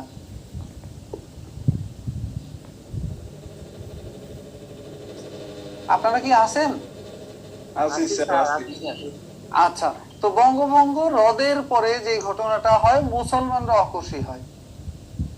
রদ হয়ে যাওয়ার পরে আবার মুসলমানরা অখুশি হয়, তখন তাদেরকে একটা প্রতিশ্রুতি দেওয়া হয় যে তোমাদেরকে একটা বিশ্ববিদ্যালয় দেওয়া হবে শিক্ষা দীক্ষায় উন্নতির জন্য। এবং নবাব সলিমুল্লাহ চৌধুরী বা আরো অনেকে ওনারা এসে আবদার করেন ব্রিটিশদের কাছে যে আমাদের যে উন্নয়নটা হচ্ছিল শিক্ষা দীক্ষা বা অন্যান্য ক্ষেত্রে এটার কি হবে। তখন তারা প্রতিশ্রুতি দেন একটা বিশ্ববিদ্যালয় করার। আর ওইদিকে দুই অঞ্চলের, অর্থাৎ এই পশ্চিমবঙ্গ এবং এই অঞ্চল বঙ্গ, দুই জায়গার যে ক্ষোভ, এই ক্ষোভ নিরসনে এক কাজ করলেন ব্রিটিশরা। তারা পুরো এই অঞ্চলের তো রাজধানী কেটে দিচ্ছেন আগেই, এটাও কেটে দেন এবং রাজধানী নিয়ে যান সোজা দিল্লিতে। এই প্রথম ভারতের রাজধানী দিল্লিতে নেওয়া হয় সাল 1912। ভারতের রাজধানী নেওয়া হয় দিল্লিতে, কলকাতা থেকে রাজধানী পরিবর্তন হয়ে যায়, রাজধানী নেওয়া হয় দিল্লিতে। বঙ্গভঙ্গ হ্রদের প্রেক্ষাপটে রাজধানী নেওয়া হয় দিল্লিতে। এরপরে ভাইয়া আর যেটা উল্লেখযোগ্য এখান থেকে পড়তে হবে,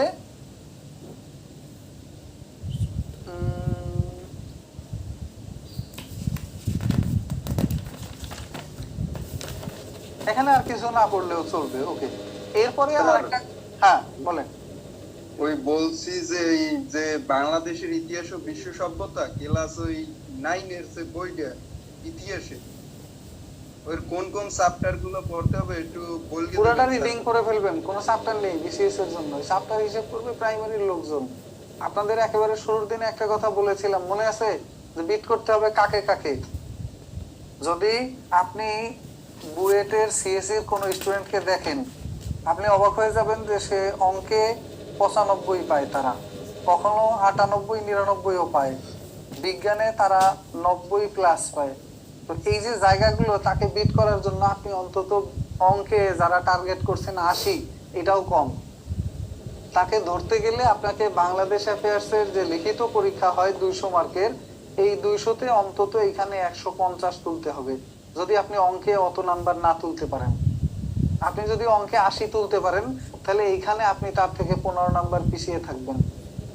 যদি বিজ্ঞানে আপনি 70 75 তুলতে পারেন, তাহলে এইখানে আপনি, আমি এটা কিন্তু বানিয়ে বলছি তা না, আমি অনেকগুলো মার্কশিট দেখে বলছি, তারা প্রত্যেকে এই পার্টটায় এত ভালো করে ভাইয়া যেটা কল্পনার বাইরে। আপনারাও দেখবেন যে ডাক্তার ইঞ্জিনিয়াররা বেশি ক্যাডার হয়, কারণ হলো এই জায়গায় 200-র মধ্যে তারা নাম্বার তোলে 185 থেকে 90। আর এই জায়গায় জেনারেল আমরা যারা আছি, আমাদের টার্গেট থাকে আল্লাহ কোনোভাবে যদি অঙ্কে 80 পাই বিশাল অর্জন, অথবা 70 পাইলে তো মহা খুশি। হ্যাঁ, তো এই পাশে আমরা এভারেজ ধরি 70 অর্থাৎ 140।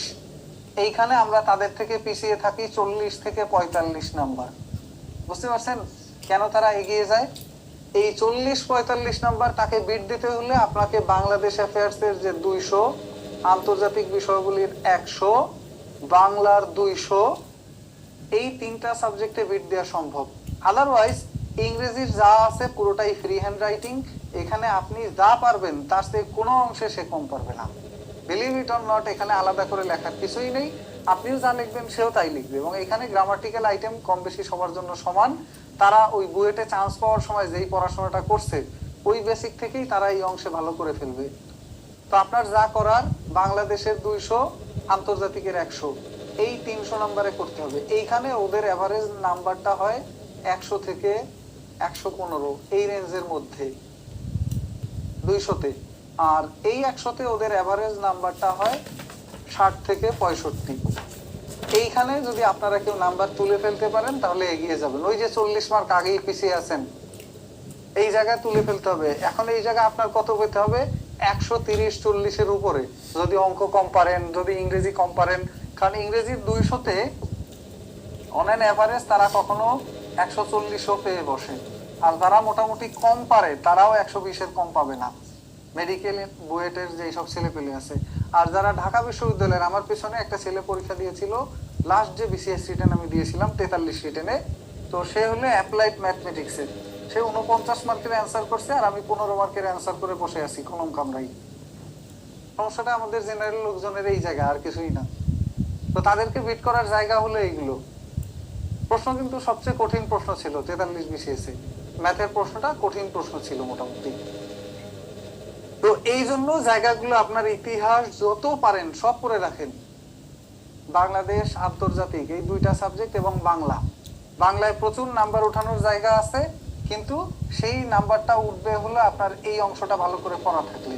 কারণ বাংলার যে 40 নম্বরের রচনা লিখতে হয়, ওই রচনায় অনেক তথ্য দেয়া লাগে এই সাধারণ জ্ঞানের। আচ্ছা, যাই হোক, এই জায়গাগুলো ভুল করবেন না, কারণ আগেই বলছি যে আপনাদের জন্য কোনো মার্জিন টার্জিন নেই। কয় ঘন্টা পড়বেন, কোন বই কতটুকু দাগ দিয়ে পড়বেন, এই দাগ দিয়ে পড়া এগুলো হলে এখন বর্তমানে বিপজ্জনক। প্রশ্নের প্যাটার্ন দেখেন না, এই লাস্ট 44-45 বিসিএস এর প্রশ্ন দেখলেই বুঝবেন। প্রশ্ন এসছে বাংলাদেশ সিভিল সার্ভিস দিবস কবে, এটা কোনোদিন কোনো বিসিএস পরীক্ষা আসেনি। ইভেন কবে সিভিল সার্ভিস কার সময় চালু হয় এই প্রশ্নও কোনোদিন আসেনি ইতিহাস থেকে। একটু আগে আমরা পড়ছি, বলেন তো সিভিল সার্ভিস প্রথম চালু করেন কে? খাতা না দেখে। ভারতের কে চালু করে নাম তো আনসার মন নাই, বইকে রাখতে পারিনি।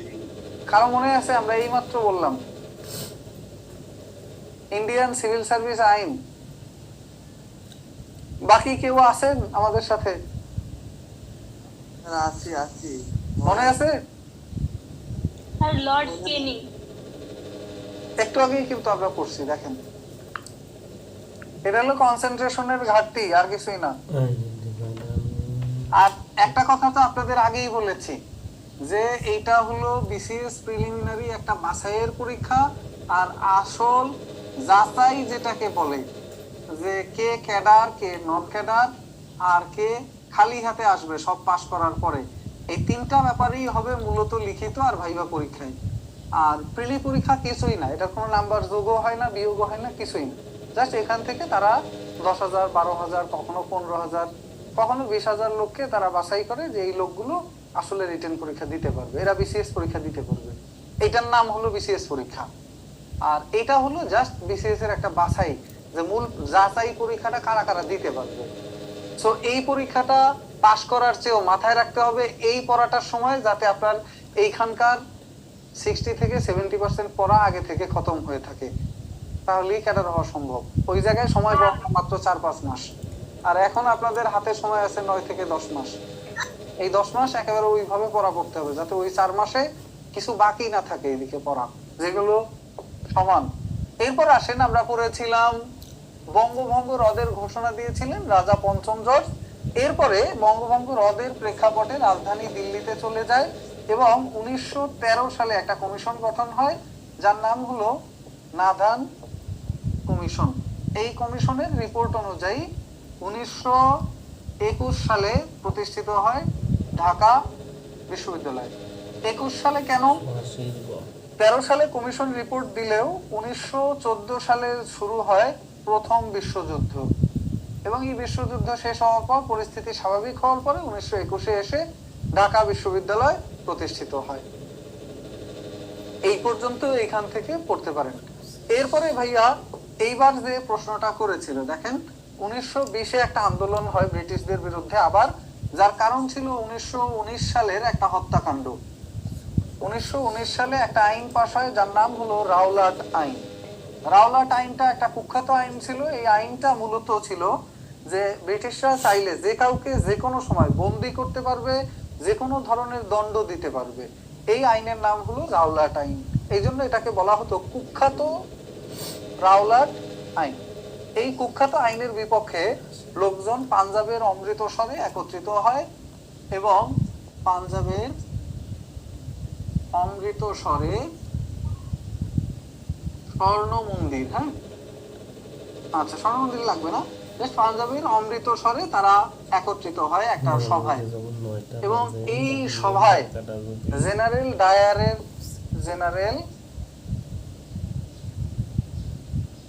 ডায়ারের নেতৃত্বে পুলিশ এইখানে গুলি চালায় এবং হাজার হাজার লোক মারা যায়।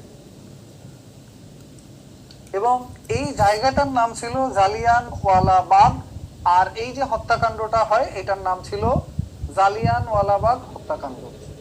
অমৃতসরের একটা জায়গা যার নাম জালিয়ানওয়ালাবাগ, এবং এই জালিয়ানওয়ালাবাগ হত্যাকাণ্ড হয় এই সময়, হত্যাকাণ্ড।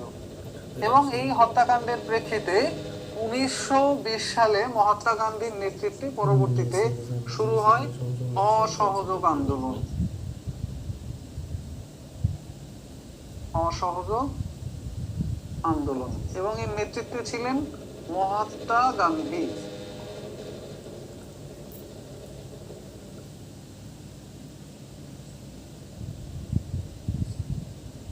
এরপরে এই আন্দোলনটা 1922 সালে মহাত্মা গান্ধী স্থগিত করে দেন। কারণ ছিল 1922-এ স্থগিত হয়, কারণ ছিল চৌরি চৌরা থানায় আগুন দেয় জনতা, থানায় আগুন দেয়, এর কারণে এই আন্দোলন থামিয়ে দেন। পরবর্তীতে ভাইয়া আবার আরেকটা আন্দোলন হয়েছিল 1942 সালে, এটার নাম হলো ভারত ছাড় আন্দোলন। এটা হয়েছিল মহাত্মা গান্ধীর নেতৃত্বে, ভারত ছাড় আন্দোলন।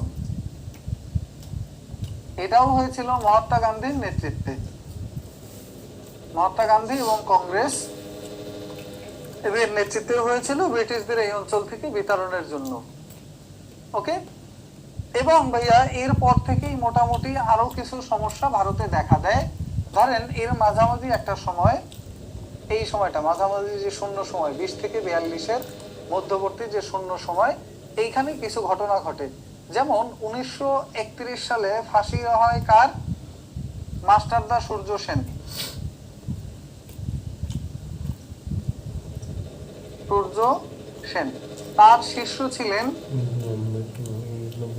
প্রীতিলতা ওয়াদ্দেদার। একজন হলেন মাস্টারদা সূর্য সেন আর একজন হলেন প্রীতিলতা ওয়াদ্দেদার।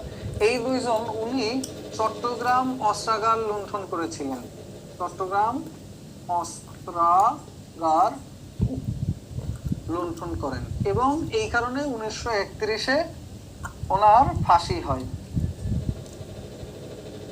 30-এ এটা করেন, পরবর্তীতে ওনার ফাঁসি হয়ে যায়।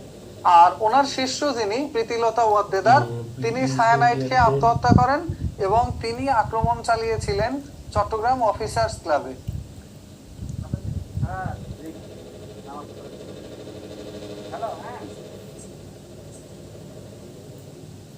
চট্টগ্রাম অফিসার্স ক্লাবে আক্রমণ চালিয়েছিলেন। প্রথম সংগ্রামী নারী, হ্যাঁ, প্রীতিলতা ওয়াদ্দেদার।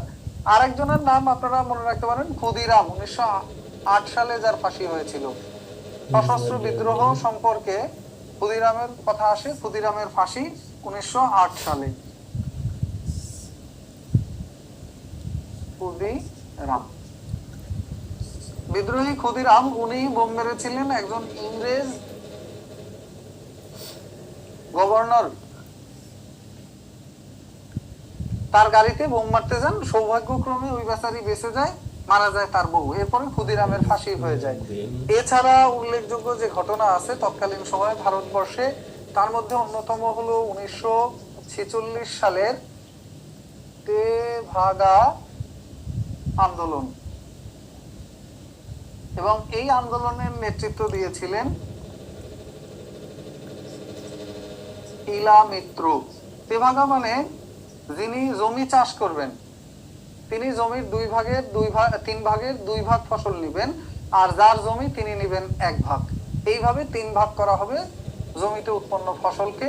এই দাবিতে রানী ইলা মিত্র, নেত্রী ইলা মিত্র, উনি আন্দোলন করেছিলেন।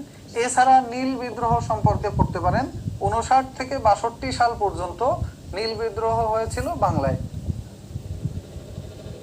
সিধু ও কানু দুইজনের নেতৃত্বে নীল বিদ্রোহটা হয়েছিল, এবং এই বিদ্রোহ হয়েছিল 1859 থেকে 1862 সাল পর্যন্ত। নীল বিদ্রোহ কুষ্টিয়া, ফরিদপুর এই অঞ্চলগুলোতে ছড়িয়ে পড়েছিল নীল বিদ্রোহ। এছাড়া আর উল্লেখযোগ্য 2-1টা সাল মনে রাখবেন, যার মধ্যে একটা সাল হলো 1939 সাল এবং 1940 সাল। দুইটা ঘটনা একই দিনের, 23 মার্চ 1940 এবং 1939। 39-এ হয় দ্বিজাতি তত্ত্ব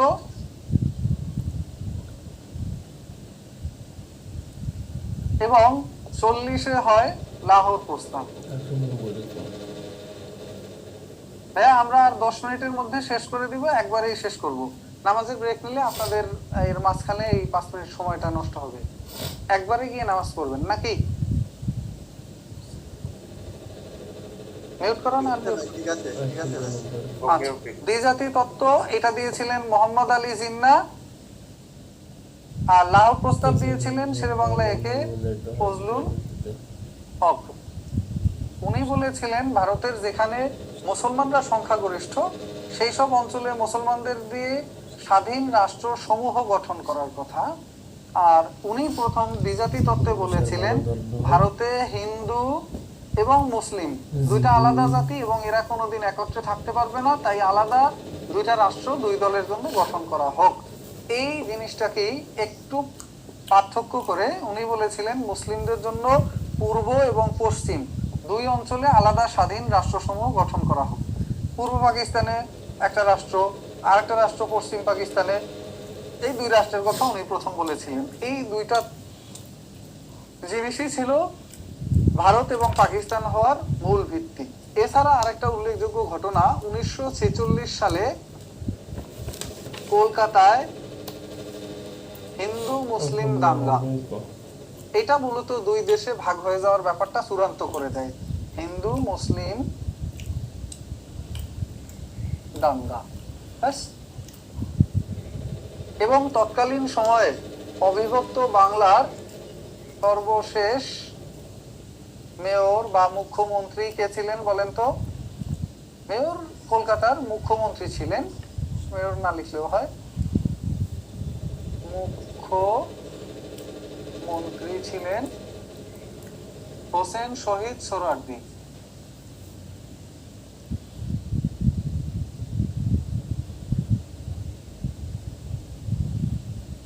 হোসেন শহীদ সোহরাওয়ার্দী তার নেতৃত্বে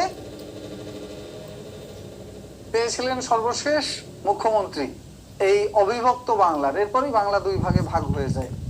সর্বশেষ হলো 1947 সালে আইন করে এই দুই অঞ্চলকে স্বাধীনতা দেওয়া হয় এবং 14ই আগস্ট স্বাধীনতা পায় হলো পাকিস্তান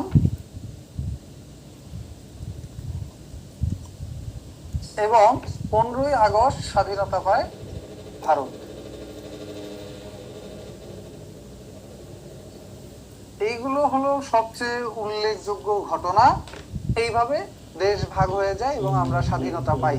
আর এই অবিভক্ত বাংলার সর্বশেষ ভাইসরয় কে ছিলেন? Lord Mount Batten.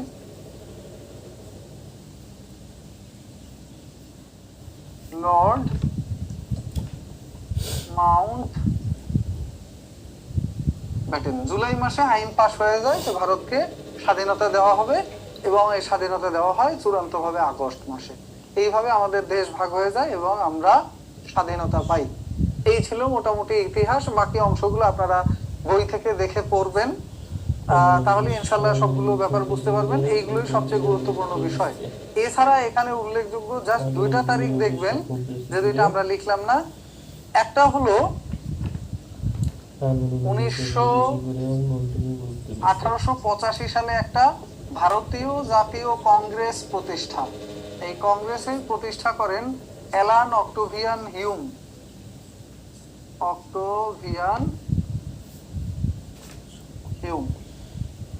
তার নেতৃত্বে প্রতিষ্ঠিত হয় ভারতীয় জাতীয় কংগ্রেস। পরবর্তীতে 1906 সালে প্রতিষ্ঠিত হয় নিখিল ভারত মুসলিম লীগ। নিখিল ভারত মুসলিম লীগ। যখন কংগ্রেসের সাথে মুসলমানদের সাথে একটা সমস্যা হয় 1905-এ বঙ্গভঙ্গের পরে, তার প্রেক্ষাপটে মুসলমানরা একটা সংগঠন প্রতিষ্ঠা করে যেটার নাম হলো নিখিল ভারত মুসলিম লীগ। এবং এই মুসলিম লীগটাই পরবর্তীতে আবার ভেঙে দল গঠন হয় এখান থেকে, যেটার নাম হলো আওয়ামী মুসলিম লীগ। সাল 1949-এ, সেটা আমরা ইনশাল্লাহ পরের ক্লাসে দেখব। এই দুইটা দলের নাম এবং প্রতিষ্ঠার সালটা লিখে রাখেন। এই ছিল আজকের মতো। কেমন লাগলো ক্লাস অবশ্যই জানাবেন, আর দেখা হবে ইনশাল্লাহ পরবর্তী ক্লাসে। কারো কোনো প্রশ্ন থাকলে সেগুলো বলতে পারেন। ভাই কেউ কি রাগ করছেন আপনারা? জাতীয় পরিচয়পত্রে তো ইংরেজি নামটা ভুল আছে, এটা কি কোনো সমস্যা হবে? বানানের ভুল নাকি ইসের ভুল? বানানের ভুল স্যার। সাদিয়া জামানের এটা সাইদা জামান এসেছে ইংলিশে, আর আমার সাইন সব ঠিক আছে। আচ্ছা সমস্যা নেই, আপনি জাস্ট অ্যাপ্লিকেশন করলে উপজেলা নির্বাচন অফিসে 1 সপ্তাহের মধ্যে নাম চেঞ্জ করে দিব ওনারা। 1 সপ্তাহ সময় লাগে, 200-300 টাকা হয়তো বা নেয়। উপজেলা নির্বাচন অফিস গিয়ে বলবেন যে আমার নামের এই ভুল আছে, আমি এটা চেঞ্জ করব। একটা আবেদন নিবে, লিখে আবেদনটা করবেন এবং টাকা জমা নিবে। টাকা জমা নিয়ে অনলাইনে 1 সপ্তাহের মধ্যে আপনার নামের বানান চেঞ্জ করে দিবে। এটা মেজর কোনো সমস্যা না, কিন্তু চেঞ্জ করে ফেলা ভালো। যদিও কোনো সমস্যা হবে না, কিন্তু পরে যদি হয়ে যায় দরকার কি এটা রাখার, আগে ভাগে চেঞ্জ করাই ভালো। এছাড়া আর কোনো প্রশ্ন আছে আপনাদের? স্যার বাবার নাম ওয়ালাইকুম আসসালাম। স্যার শরীফ বলতেছিলাম। স্যার আমাদের এখন যে ক্লাসটা হয়েছে মোটামুটি আমার মনে হচ্ছে যে আমাদের এই ক্লাসটা আগেও হয়েছিল, আমি লাস্টের দিকে ঢুকলাম। তারপরও মানে রেকর্ড ক্লাস আমাদের এখানে 1-2 একসাথে আছে, আর তৃতীয় লেকচার আছে মনে হয়। তো এটাও যেন আমাদের এই যে 46তম অল টার্গেট বেস প্রথম বেস যেটা, এটা মনে হয় গোল্ড। এইটা আপনারা পাননি, আপনাদের সময় ভাইয়া ছিল কি লেকচার 1 প্লাস 2 দুইটা মিলে একটা লেকচার দেওয়া হয়েছিল 2 ঘন্টা। আর এরা লেকচার 1 পেয়েছে 2 ঘন্টা, লেকচার 2 পেয়েছে 2 ঘন্টা। দ্যাট মিন্স এরা 4 ঘন্টার ক্লাস করছে আর আপনারা করেছেন 2 ঘন্টা। স্যার এখন আমার রিকোয়েস্ট হচ্ছে স্যার, আমাদের এই যে এখন এই ক্লাসটা তো রেকর্ড হয়েছে, এই রেকর্ড ক্লাসটা আমাদের এখানে আমাদের অ্যাপস এর মধ্যে যাতে আপডেট দেওয়া হয়। ঠিক আছে, ধন্যবাদ স্যার। আচ্ছা তাও আপনারাও একটু বলে দিবেন, আমার হয়তো বা মনে নাও থাকতে পারে। 01896080401841842843 যে কোনো একটা নাম্বারে কল করে আপনারাও একটু বলে দিবেন, যদি আমার মনে নাও থাকে আমি ভুলে যাব। মনে না থাকলে বাই চান্স আপনারা বলে দিবেন। ঠিক আছে, ভালো থাকেন সবাই, আল্লাহ হাফেজ। আসসালামু আলাইকুম। ওয়ালাইকুম।